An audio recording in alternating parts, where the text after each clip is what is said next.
But significantly, 2 lakh every year, 2 lakh Chinese tourists visit Norway, and only a few thousand visit from India.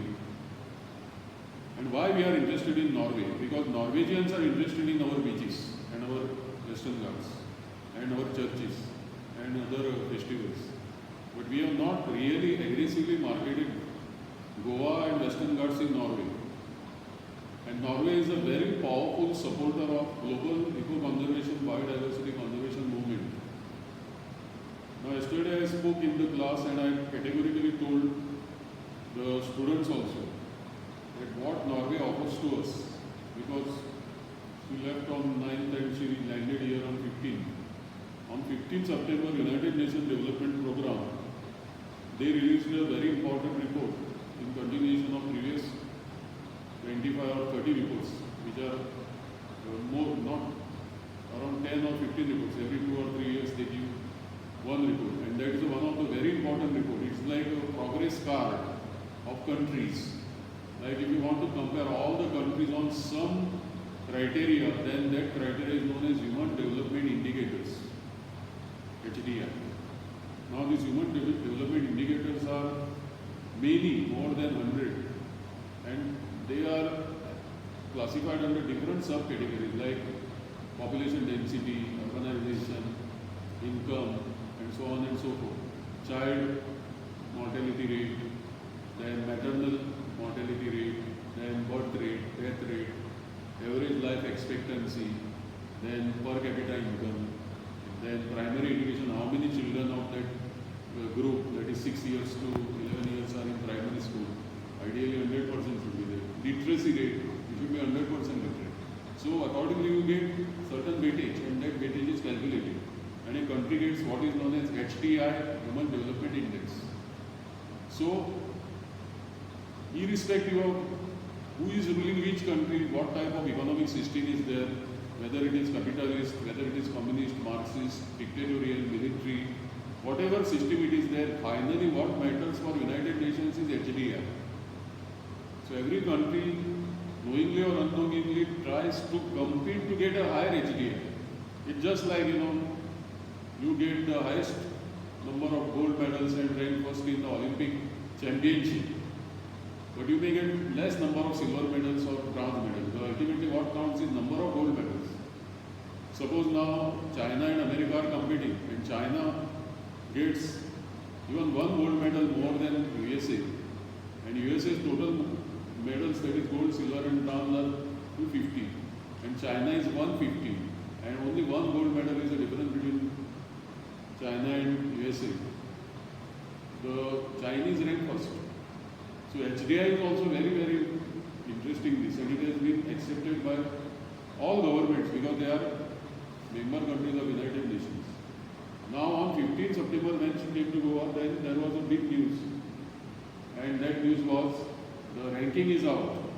So every president, every prime minister, leader of opposition, political party leaders, they are all bankers, then all businessmen, industrialists, sociologists, they are all interested in what is my country's rank.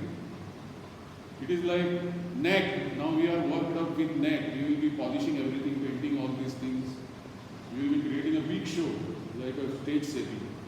We will be keeping the campus tidy and all types of things we will do. Every university, college will do to present the best foot forward, at least for the duration of the visit of that particular team. Afterwards, what happens, before what happens, nobody will care.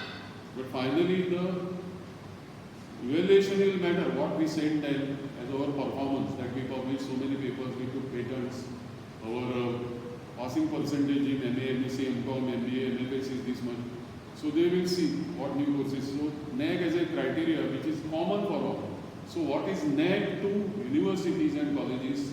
These HDIs for countries. Having said that, let me tell you what was important on 15th of September.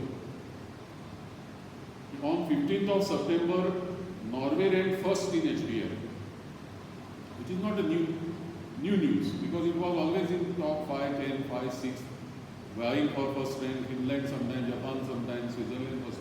So it was always in top 10. But this year, its evaluation year was last year, 17, 18, it ranked first in world. among 200 countries. Fine, that is fine. Norway ranked first, that is fine. And she landed in Norway not because of that rank, but because the conference was in Norway. It was purely coincidence. There was no conspiracy or premeditated visit. So it was a happy coincidence that we came to know afterwards that Norway ranked first. And you need proof that Norway is really, it deserves to rank first. Then she will tell you in a little while, and she will narrate her experience, and I will also ask her certain specific questions to take out more information from her. Otherwise, she will not be able to articulate like me. Because म्हाका मातशें तुमी 40 दीस जाले म्हणजे सुरू जाता टकली ती non stop म्हणजे तुमकां जर रातभर बसून काणी आयकुपाची संवय आसत जाल्यार हांव काणी तुमकां एका फाटल्यान एक सांगूंक शकता आनी जोकूय सांगूंक शकता. सगळे तरेचे तिखट, कोडू, आंबट, गोड सगळे तरेचे जोक सांगूंक शकता. तुमची आयकुपाची तयारी जाता. सेन्सॉर्ड, अनसेन्सॉर्ड, सेमी सेन्सॉर्ड हे सगळे. Okay, so we are addicted to talking. But I talk with a lot of knowledge. At this stage, I can definitely claim that I have some knowledge of Norway because we study best practices of best countries as teachers, so that we transmit those best practices to young people like you, so that you follow these best practices and bring out a change in Indian society. So what is India's rank? India's rank is measly 130. Now you can compare and contrast. Norway number 1, India 130. How much is the gap? 129 places. Now you'll say, sir, what we have to do? I can tell you what I have to do, but I can't tell you what you have to do. Means we have 40 years age difference. She has 35 years age difference. I have 40 years age difference between you and me. 60, 20, 25, 60. So I can't tell her what she has to do. I can't tell you what you have to do. Because it is up to you what you are going to do if you are really interested in knowing why India is 130 and Norway is first. But as science students and even generally as youth, you will be curious to know what is it that makes Norway stand first. And being Indians, we have to really ask ourselves this question, why we are at the bottom 130? We are only saying we are better than Pakistan, we are better than some other Nepal and all that. Those are our competitors within that group. The reason is that our vision should be to reach the top position and never leave it.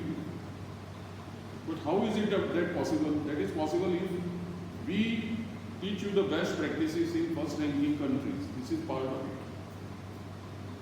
So that in coming years, slowly we can rise in the ranking one by one. Maybe 10 years we may be in double digits, maybe 70. 20 years we may be top 50. And I can assure you, although you may not assure me, I can assure you that after say 25 years, your children will perhaps make India rank number 1 and India will not leave that rank. And every country will say that India is sitting tightly on first rank. So let us see some basic aspects of Norway. First, area is 382,000 square kilometers, which is around 105 times more than state of Goa, 3,702 square kilometers. It is 9 times less than entire Republic of India, that is 3.3 million square kilometers, 33 lakh square